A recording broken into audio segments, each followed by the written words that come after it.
mwene data nampemukira nzamubabarire byibuze ngeze 7. nkwiriye kubabarira mugenzi wanjye wampemukiye kugeza byibuze kangahe?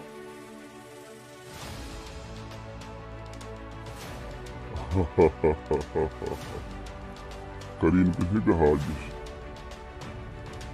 ujye ubabarira 7 inshuro 70. ukwiriye kubabarira umuntu waguhemukiye 7 inshuro 70.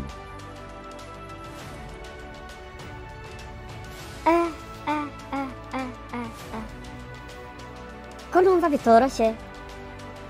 umuntu araguhemukiye inshuro ya mbere uramubabariye,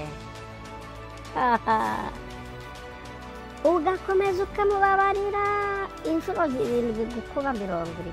ubwo ni ukuvuga ngo mugenzi wanjye nampemukira nzajya mubabarira inshuro 490. yewe ntibyoroshye pe. Mutega amatwi mbacire uyu mugani. Nicyo gituma ubwami bwo mu ijuru bwagereranwa n'umwami washatse kubarana n'abagaragu be umubare w'ibyo yababikije.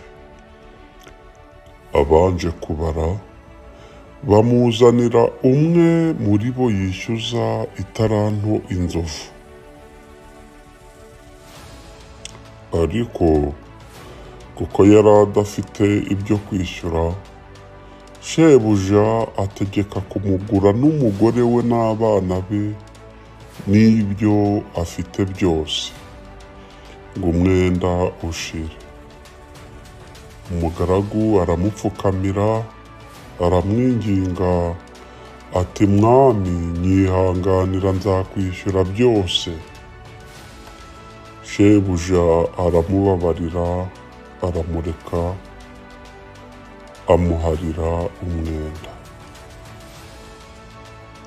Ariko uwo mugaragu arasohoka asanga umugaragu mugenzi we yagurije idenariyo 100. aramufata aramuniga aramubwira ati, nyishyura umwenda wanjye. Umugaragu mugenzi we yikubita hasi aramwinginga ati, nyihanganira nzakwishyura. Ntiyakunda, maze aragenda amushyira mu nzu y'imbohe kugeza aho azamarira kwishyura umwenda. Abagaragu bagenzi be babibonye barababara cyane, baragenda babwira shebuja uko bibaye byose. Maze shebuja aramuhamagara aramubwira ati, wa mugaragu mubi we,